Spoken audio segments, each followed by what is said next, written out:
Pukul 6 waktu Indonesia Tengah. RRI ND menyiarkan Warta Berita.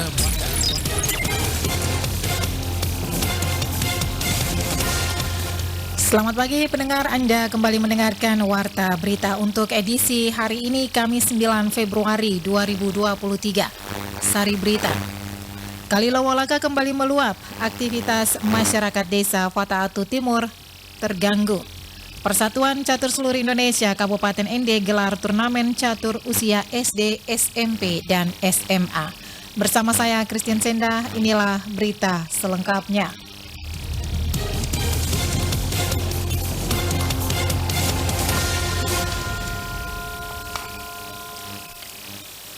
Kalilowolaka di Desa Fataatu Timur, Kecamatan Wawaria, Kabupaten ND kembali meluap membuat aktivitas masyarakat terganggu. Laporan selengkapnya disampaikan Lady Badin. Kalilowolaka yang berada di tengah Desa Fataatu Timur, Kecamatan Wawaria, Kabupaten ND kembali meluap akibat intensitas curah hujan yang cukup tinggi yang mengakibatkan terganggunya aktivitas kegiatan masyarakat Desa Fataatu Timur tersebut. Demikian seperti yang disampaikan Kepala Desa Fataatu Timur, Ishak Abeldo kepada RRI. Dijelaskan Ishak Abeldo, aktivitas seperti sekolah dan juga berkebun terganggu karena meluapnya Kalilowolaka tersebut. Meskipun masih bisa dilewati, tetapi perlu kewaspadaan yang tinggi karena takut terbawa arus akibat banjir. Untuk kondisi Kalilowolaka sendiri bahwa ketika pada musim penghujan begini debit airnya itu naik sehingga akan sangat terganggu aktivitas mobilisasi orang, barang dan kendaraan itu sendiri. Kami mengalami kesulitan yang memang cukup kami rasakan tiap tahun dan tiap kali musim penghujan itu aktivitas kami sangat-sangat terbatas ketika sampai musim penghujan seperti ini. Kami dari pemerintah setempat menyampaikan informasi terkini menyangkut dengan perkiraan cuaca disampaikan oleh BMKG karena kami selalu mengatur dari hujan di hulu, maka kita punya masyarakat itu sendiri sudah tahu bahwa 1 jam mereka sudah keluar dari kebun. Kalau terlambat dari prediksi itu jelas sudah tidak bisa lewat kalau hujan di karena ketika sampai di kali itu jelas dia sudah banjir dan mereka akan tertahan sampai 2 bahkan 3 jam. Ishak Abeldo juga mengungkapkan aspirasi warga Desa Fataatu Timur untuk mendapatkan bantuan jembatan di atas Kalilowolaka ini sudah sejak lama karena mengingat jika terjadinya musim hujan maka aktivitas seperti belajar dan bertani terhenti karena meluapnya kali tersebut. Pemerintah Desa Fataatu Timur sendiri telah berusaha untuk melakukan usulan agar mendapatkan bantuan pembangunan jembatan sehingga masyarakat khususnya anak sekolah di desanya bisa beraktivitas normal meskipun cuaca hujan. Saya sendiri selaku kepala desa, jadi usulan itu tetap kita lakukan pada saat musrembang des kemarin dan usulan pembangunan jembatan permanen Sungai Lowolaka di Lawung Bangga Desa Fataatu Timur ini sudah kita input di IPD, Sistem Informasi Pemerintahan Daerah di Bapeda. Kemarin sudah diinput oleh saya sehingga harapan bahwa ketika kita sudah input dan data itu sudah bisa masuk ke kementerian atau dinas terkait sehingga kami bisa diperhatikan langkah-langkah yang sudah kita lakukan ini berbagai macam upaya karena memang kalau bisa dibangun dengan dana desa dengan anggaran yang cukup bahwa kita tidak minta karena ini membutuhkan alokasi yang sangat besar makanya kami pemerintah desa tidak bisa berbuat apa-apa. Kades Fataatu Timur ini juga meminta dukungan dari pemerintah Kabupaten ND untuk memberikan perhatian terhadap keluhan warganya dan wacana kehadiran jembatan di Kalilowolaka tersebut bisa segera terwujud. Lady Badin, RRI ND melaporkan. Persatuan Catur Seluruh Indonesia Percasi Kabupaten ND menggelar turnamen catur untuk anak usia sekolah dasar, SMP, dan SMA tingkat Kabupaten ND. Turnamen tersebut digelar selama seminggu, mulai 6 hingga 13 Februari 2023, bertempat di Aula Pertemuan SMP Negeri 1 ND. Laporan Rosa Dalima. Ketua Panitia Penyelenggara Hermanus Haning mengatakan tujuan turnamen ini untuk menemukan bibit-bibit pecatur usia dini di Kabupaten ND yang nantinya akan dipersiapkan mengikuti turnamen catur baik di tingkat provinsi maupun nasional. Salah satu event yang sudah menunggu adalah Porprov 2026 dan PON 2028. di mana NTT akan menjadi tuan rumah untuk cabang catur. Selain itu juga kata Haning melalui turnamen ini diharapkan bisa memberikan motivasi pada anak-anak untuk mulai mencintai dan menggemari olahraga catur. Haning mengaku jika dirinya optimis atlet asal Ende mampu bersaing dengan pecatur di tingkat provinsi. Hal ini dibuktikan dengan perolehan 2 medali pada Porprov tahun 2022 lalu dan salah satu pecatur asal Ende, Ede Elizabeth Lili, mampu meraih medali emas pada event tersebut dan akan mewakili NTT mengikuti Kejurnas Catur di Jakarta pada Maret 2023 mendatang. Itu menjadi tuan rumah. Jadi kita mempersiapkan kader-kader muda ini, kita bimbing. Jadi bukan sampai di sini saja. Artinya kita membimbing mereka sehingga bisa ketika saat itu kita bisa berada di tingkat provinsi dan nasional. Nah, contoh yang pertama untuk membangkitkan semangat catur untuk kita Kabupaten Ende, itu mengajak kita untuk sehingga bisa semangat dengan adanya Prapon tahun 2022 tanggal 11 sampai 19 November di Kupang. Kita atlet Kabupaten Ende mendapatkan 1 medali emas, 1 perak. Itu kita punya putri 1. Dengan potensi atlet yang ada, lanjut Haning pihaknya berkomitmen untuk tetap melaksanakan pertandingan meski dengan sarana dan prasarana serta anggaran yang terbatas. Menyinggung soal sistem pertandingan yang digunakan, Haning jelaskan, untuk turnamen kali ini panitia menggunakan sistem Swiss, di mana setiap peserta akan diberikan kesempatan 5 kali pertemuan pertandingan dan hasilnya akan dihitung dari kemenangan pada setiap pertandingan. Bagi peserta yang meraih prestasi dalam turnamen tersebut, para pengurus Percasi akan memberikan bimbingan dan pembinaan. RRI Ende Rosada 5 melaporkan. Kita beralih ke berita lainnya. TNI Kodim 1602 ND peduli terhadap masyarakat membantu bedah rumah yang sudah tidak layak huni di RT 011 RW 05 Kelurahan Lokoboko, Kecamatan Dona, Kabupaten Ende, Nusa Tenggara Timur. Komandan Unit Intel Kodim 1602 ND, Hendrik Karamula, mengatakan dari hasil laporan Babinsa Koramil 160201 ND, Serka Amri, bahwa di wilayah desa binaannya terdapat rumah penduduk yang tidak layak huni. Kepada media melalui pesan tertulis, Hendrik Karamula menjelaskan menindaklanjuti laporan tersebut Dandim 1602 ND, Letkol Kapileri I Nengah Pendi RST, mengambil tindakan dan memerintahkan dan Ramil 160201 ND, Kapten Infanteri Yus Kasmir Tomo untuk mengecek lokasi tersebut. Setelah melakukan pengecekan kondisi rumah tersebut, personil Kodim 1602 ND langsung turun ke lokasi untuk melaksanakan perbaikan rumah tidak layak huni. Saat ini rumah tersebut sedang dalam proses perbaikan oleh pihaknya. Rehabilitasi rumah tidak layak huni ini adalah bantuan dari Pangdam 9 Udayana. Informasi pencairan Bansos PKH tahap pertama ramai dibicarakan masyarakat. Bahkan di media sosial mengatakan bahwa pencairan Bansos PKH akan dimulai pada pertengahan Februari 2023. Laporan disampaikan Rovinus Wula. Kepala Dinas Sosial Kabupaten Ende Octavianus Rua Putra ketika dikonfirmasi RRI mengatakan Dinas Sosial Kabupaten Ende sampai saat ini belum mendapat informasi menyangkut realisasi pencairan Bansos PKH tahap pertama untuk masyarakat di Kabupaten Ende. Mengenai pencairan Bansos PKH tahap pertama, Dinas masih menunggu surat masuk dari Kementerian Sosial. Namun sampai saat ini Kementerian Sosial belum mengeluarkan surat edaran resmi berkaitan dengan bansos baru untuk menerima PKH yang terdaftar di DTKS. Octavianus menjelaskan adapun syarat bagi yang menerima bansos PKH yakni masyarakat masuk dalam daftar DTKS, kemudian pengelompokan maupun satuan-satuan penerima adalah kajian dari Kementerian Sosial untuk mendapatkan bantuan tersebut. Setiap kabupaten seluruh Indonesia akan menginput data dan masuk dalam TKS. Setelah itu data itu dikirim ke kementerian. Di sana mereka akan mengkaji, menganalisa apakah KPM ini masuk ke dalam kategori miskin atau tidak, atau tidak mampu. Ya, ada punya tingkatan-tingkatannya. Ada kriteria yang ditetapkan oleh kementerian.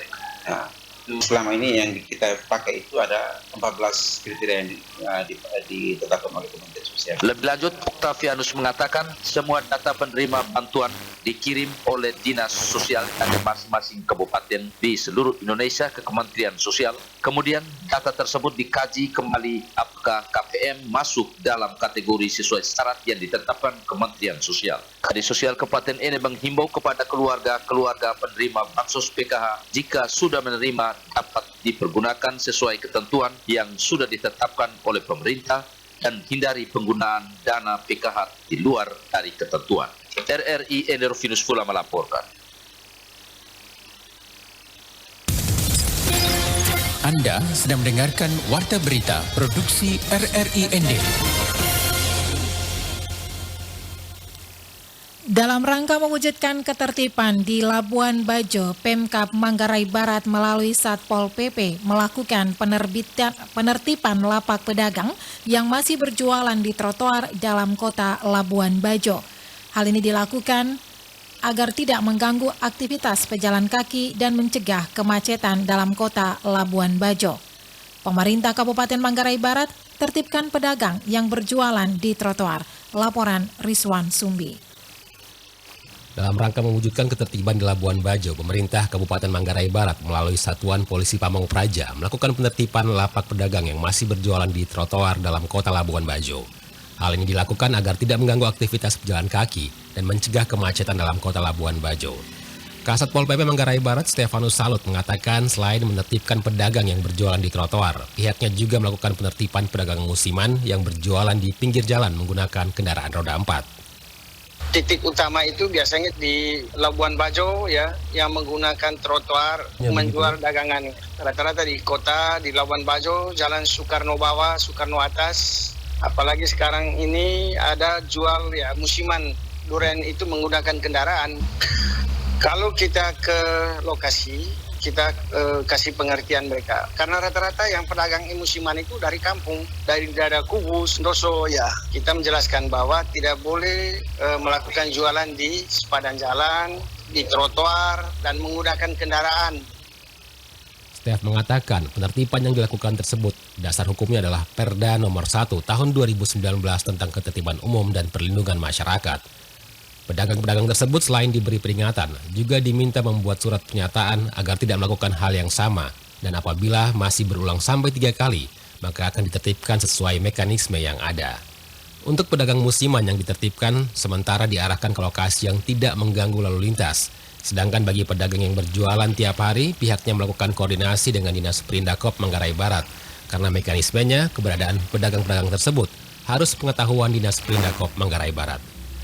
Keberadaan ternak-ternak masyarakat yang masih terlihat berkeliaran di pinggir jalan kota Labuan Bajo juga menjadi perhatian Satpol PP Manggarai Barat. Pihaknya juga sudah mengeluarkan surat pemberitahuan agar ternak-ternak tersebut diikat sesuai dengan Perda.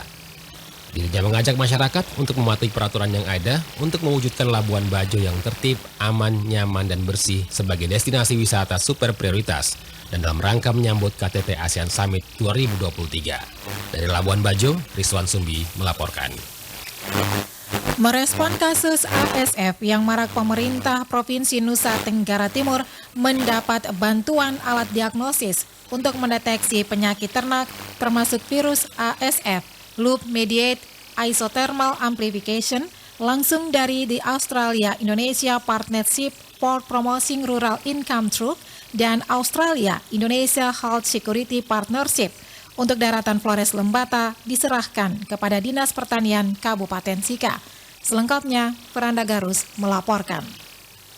Sebelum memberikan alat tersebut, Australia-Indonesia Partnership for Promoting Rural Income Through Support for Market in Agriculture atau PRISMA dan Australia-Indonesia Health Security Partnership melakukan asesmen pada 3 kabupaten, yakni Kabupaten Sika, Kabupaten Manggarai Barat, dan Kabupaten Ende. Penilaian dimulai dari kelengkapan laboratorium sehingga Kabupaten Sika yang terpilih untuk menerima alat bantuan pendeteksi penyakit pada ternak. Kepada RRI, Kepala Dinas Pertanian Kabupaten Sika Yohanes Emil Satriawan Sadi pun mengatakan, sebelumnya Dinas Pertanian telah mengusulkan akan melakukan kerjasama dengan pihak Prisma dengan dukungan anggaran dalam daftar pelaksanaan anggaran Dinas Pertanian Kabupaten Sika. Proses tersebut disetujui dalam rapat bersama DPRD. Itu ada anggaran juga untuk kerjasama dengan Prisma ini. Mungkin disitulah yang dinilai oleh asesornya, Sika ini berarti siap. Untuk daratan di NTT ini, untuk daratan Flores, Lembata, itu nanti laboratoriumnya itu ada apa?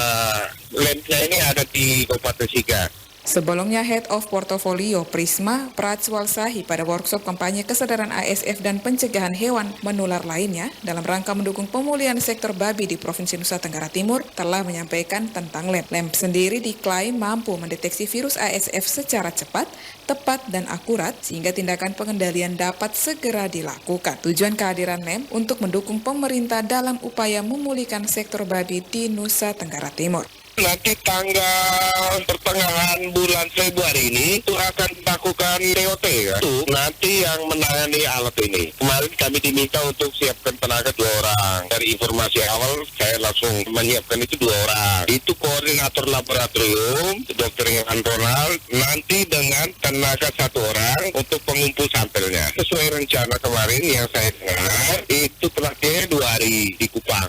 Dengan mendapatkan bantuan alat diagnosis penyakit ternak ini, maka sangat membantu penanganan ancaman penyakit yang sangat meresahkan masyarakat Nusa Tenggara Timur, khususnya di Flores dan Lembata. RRI ND Veranda Garus melaporkan. Sementara itu, Menteri Pariwisata dan Ekonomi Kreatif, Kepala Badan Pariwisata dan Ekonomi Kreatif, Menparekraf, Kabaparekraf, Sandiaga Salahuddin Uno mengatakan jumlah kunjungan Wisman ke Indonesia pada Desember 2022 mencapai 895,12 ribu kunjungan, naik 447,8%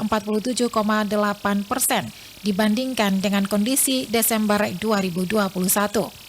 Jika dibandingkan dengan bulan sebelumnya, jumlah kunjungan Wisman pada Desember 2022 juga mengalami kenaikan, yaitu sebesar 36,19%. Menparekraf menjelaskan, pada Desember 2022, kedatangan wisatawan mancanegara menurut kebangsaan berasal dari Singapura 20,15%, Malaysia 17,98%, Australia 11,42%, Timor Leste 8,4%, dan India 5,61%.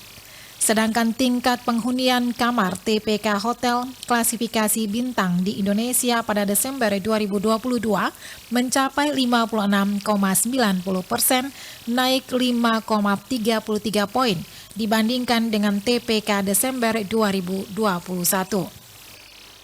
Dalam meningkatkan kunjungan wisatawan mancanegara ke Indonesia, Menparekraf terus mendorong para pelaku parekraf menciptakan paket-paket wisata yang lebih inovatif dan menambah penerbangan langsung. Beliau juga akan memperkenalkan 5 destinasi super prioritas pada wisatawan mancanegara dengan melakukan promosi kekinian melalui placement produk. Organisasi Anak Cinta Lingkungan Kabupaten ND menyampaikan kehadiran 4 kotak sampah besi di wilayah Kecamatan Ende Utara diperuntukkan khusus sampah botol dan gelas plastik, bukan untuk sampah campuran. Laporan Suimam.